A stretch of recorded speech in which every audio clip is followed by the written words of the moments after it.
रानी चिड़िया जंगल में चूड़ियाँ बेचकर अपना और अपने बीमार बेटे का गुजारा करती थी। चूड़ियाँ ले लो, रंग बिरंगी लाल हरी पीली नीली चूड़ियाँ ले लो। आओ नैन्सी कबूतरी, ये चूड़ियाँ खरीद लो, बहुत ही मजबूत है ये। नहीं रानी चिड़िया, मुझे चूड़ियों की कोई जरूरत नहीं है। मेरे पति जंगल की सबसे बड़ी दुकान से मेरे लिए चूड़ियाँ लेकर आए हैं, अलग अलग डिजाइन की। तुम्हारी तो वही पुरानी घिसी पिटी कांच की चूड़ियाँ हैं। ये कहकर नैन्सी कबूतरी वहाँ से चली जाती है। बेचारी रानी चिड़िया बहुत उदास हो जाती है, क्योंकि काफी महीनों से उसकी चूड़ी कोई भी पक्षी नहीं खरीद रहा था। सब पक्षी जंगल की बड़ी दुकान से डिजाइनर चूड़ियाँ खरीदते थे। हे भगवान, ये सब क्या हो रहा है मेरे साथ? कितने दिन से मेरा बच्चा भूखा है। अगर आज भी कोई चूड़ी नहीं बिकी तो मैं उसे क्या खिलाऊंगी? तभी वहाँ स्पीड में चिड़िया का हवाई मोटर आता है, जिसकी वजह से रानी चिड़िया की सारी चूड़ियाँ डाल से गिरकर टूट जाती हैं। वो चिड़िया अपने हवाई मोटर से बाहर आती है। वो जंगल की जिगरबाज की एक लौती बेटी थी, जिसका नाम पीहू चिड़िया था। वो रोजाना रानी चिड़िया को चूड़ियाँ बेचता हुआ देखती थी। I am really sorry aunty,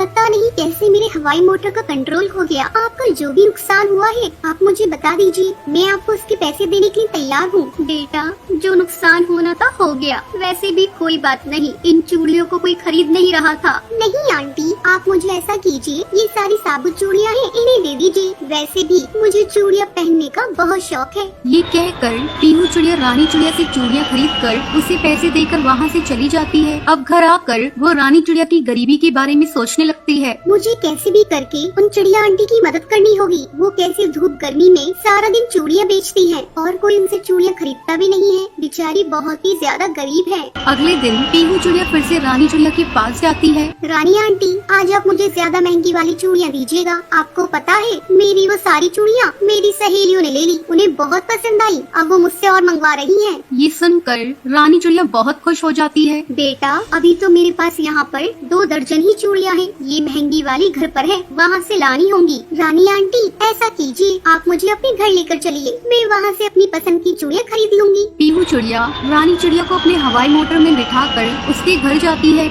वो रानी चिड़िया का टूटा फूटा घोंसला और उसकी गरीबी देखकर बहुत दुखी होती है। रानी आंटी, ये बच्चा कौन है? पीहू चिड़िया, ये मेरा बेटा मुन्ना है। ये बहुत ही ज्यादा बीमार है। इसका इलाज कराने के लिए ही मैं सुबह शाम चूड़ियाँ बेचती हूँ, पर मैं असफल माँ हूँ, अपने बच्चे का इलाज नहीं करवा पा रही। ये सुनकर पीहू चिड़िया की आंखों में आंसू आ जाते हैं। रानी आंटी, आप ऐसा कीजिए, आपके पास जितनी भी चूड़ियाँ हैं वो सब आप मुझे दे दीजिए, और ये लीजिए आपके पैसे। अब रानी चिड़िया के पास बहुत पैसे हो गए थे, जिससे वो अपने बेटे का इलाज आराम से करा सकती थी। ऐसे ही काफी दिन गुजर जाते हैं। रानी चिड़िया जंगल के बाजार में चूड़ियों से भरी टोकरी के साथ पीहू चिड़िया का इंतजार कर रही थी। लेकिन तभी वहाँ हवाई मोटर से पीहू चिड़िया का ड्राइवर कालू कौआ आता है। चिड़िया बहन, बीबी जी ने कहा है आपसे हर हफ्ते चूड़ियाँ खरीदने के लिए। कालू भैया, पीहू चिड़िया क्यों नहीं आई है? वो कहाँ पर है? वो ठीक तो है ना? चिड़िया बहन, पीहू बीबी की शादी है आज, वो तो अपने ससुराल चली जाएंगी, लेकिन उन्होंने मुझसे बोला है आपका ख्याल रखने के लिए। ये सुनकर रानी चिड़िया की आंखों में आंसू आ जाते हैं। वो कालू कौवे के साथ पीहू चिड़िया के घर जाती है। पीहू चिड़िया शादी के जोड़े में तैयार खड़ी थी। बीबी जी, वो चिड़िया बहन आपसे मिलने आई है। हाँ कालू कौवे, उन्हें अंदर भेजो और चाय नाश्ते का इंतजाम करवाओ। नमस्ते रानी आंटी, कैसी हैं आप? रानी चिड़िया रोते हुए कहती है,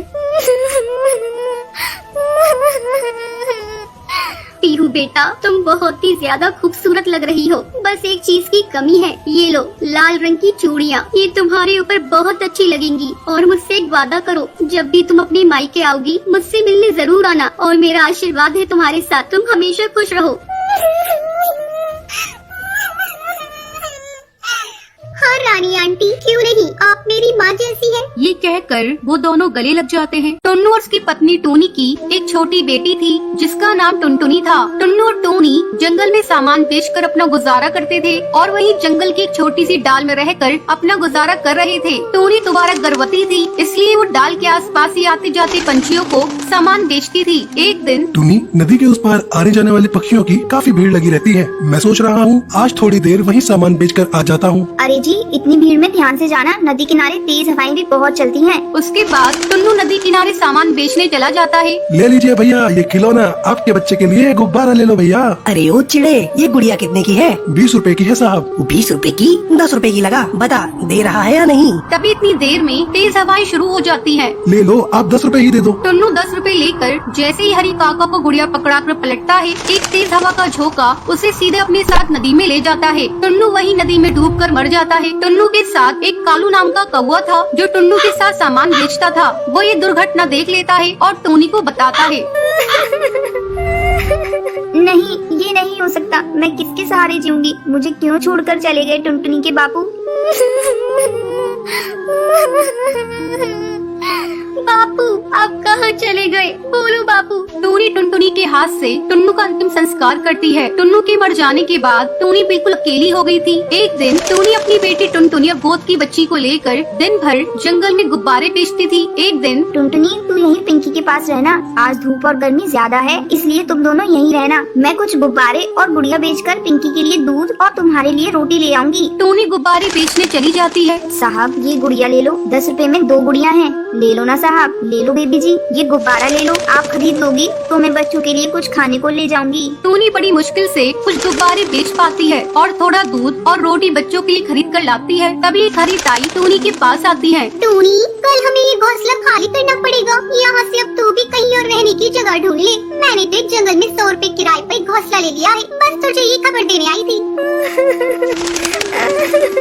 हे भगवान, इस मानसून के मौसम में अब अपने दोनों बच्चों को लेकर कहाँ जाऊंगी? अपने बच्चों के रहने के लिए घर कहाँ से लाऊंगी? टूनी अपनी बच्चियों को लेकर एक दुकान के बाहर बैठ जाती है। तभी सामने एक हवाई मोटर पलट जाता है और एक कबूतरी हवाई मोटर से गिर जाती है। टूनी उड़ती हुई कबूतरी के पास जाती है। ओ भैया, कैसे हवाई मोटर चला रहा था? देखकर नहीं चलाया जाता। चलिए मैं आपको हॉस्पिटल लेकर चलती हूँ। टूनी उस कबूतरी को संभालते हुए अपनी बच्चियों के साथ हॉस्पिटल पहुँचती है। टुनटुनी जा जल्दी से उस डॉक्टर को बुला कर ला, वो माँ जी को अंदर ले जाएंगे। डॉक्टर उस कबूतरी को देखता है। देखिए इनके दोनों पंख बहुत जख्मी हो गए हैं, तो अब इनको कंप्लीट बेड रेस्ट की आवश्यकता है। इनके घर से जो भी सदस्य है उन्हें अब बुला लीजिए। डॉक्टर मैं नहीं जानती ये कौन है, इनका एक्सीडेंट हुआ तो मैं इन्हें यहाँ ले आई। डॉक्टर इन्हें कब तक होश आएगा तभी ये अपने बारे में बता पाएंगी। 1 से 2 घंटे में इन्हें होश आ जाएगा। लगभग 2 घंटे बाद उस कबूतरी को होश आता है और वो अपने बारे में बताती है। मेरा नाम बबली कबूतरी है। पता नहीं उस हवाई मोटर वाले ने कैसी हवाई मोटर चलाई, अचानक से पेड़ से ठोकर लगी और हवाई मोटर पलट गई। उसके बाद मुझे धुंधला सा याद है तुमने मुझे उठाया था और मुझे यहाँ ले आई। माँ जी आपके पंख अब जख्मी हो गए हैं, इसलिए आपको घर ले जाने के लिए हवाई मोटर की व्यवस्था करनी होगी।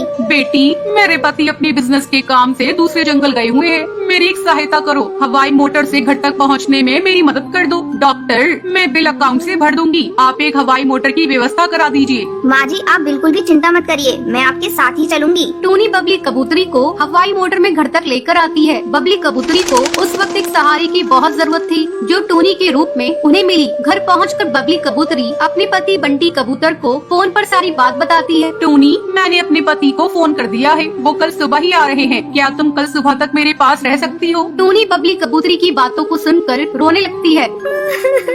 क्या हुआ टूनी, तुम अचानक रोने क्यों लगी? कोई जबरदस्ती नहीं है बेटी, तुम अगर नहीं रुकना चाहती तो कोई बात नहीं, और फिर तुमने इतना कुछ किया है मेरे लिए। टूनी बबली कबूतरी को अपने रोने का असली कारण बताती है और अपनी जिंदगी की सारी आप बीती सुनाती है, जिसे सुनकर बबली कबूतरी की आंखों में आंसू आ जाते हैं। आप ही बताइए अब मैं क्या करूं? अपने इन छोटी बच्चियों को लेकर कहां जाऊं? चिंता मत करो बेटी, भगवान सब ठीक करेंगे। वहाँ सामने मेरी रसोई है, तुम वहाँ जाकर अपने लिए भी भोजन बनाओ, मेरे लिए भी, और इन बच्चियों को भी खिलाओ। कब से तुम मेरी वजह से भूखी हो और बच्ची अभी तुम्हारे साथ भूखी है। अम्मा जी पहले आप अपनी दवाई ले लीजिए, और आपको किसी भी चीज की जरूरत हो तो मुझे आवाज लगा देना। टूनी बबली कबूतरी और टुनटुनी को खाना देती है और पिंकी के लिए भी खिचड़ी गर्म करती है। अगले दिन जब बंटी कबूतर वापस आता है तो उसे सारी बात पता चलती है। वो भी टूनी का धन्यवाद करता है। टूनी बेटी, तुमने बबली कबूतरी के लिए इतना सब कुछ किया, उसका मैं हमेशा शुक्रगुजार रहूंगा। धीरे धीरे बबली कबूतरी की तबीयत में सुधार होने लगता है। 1 महीने बाद बबली कबूतरी बिल्कुल ठीक हो जाती है।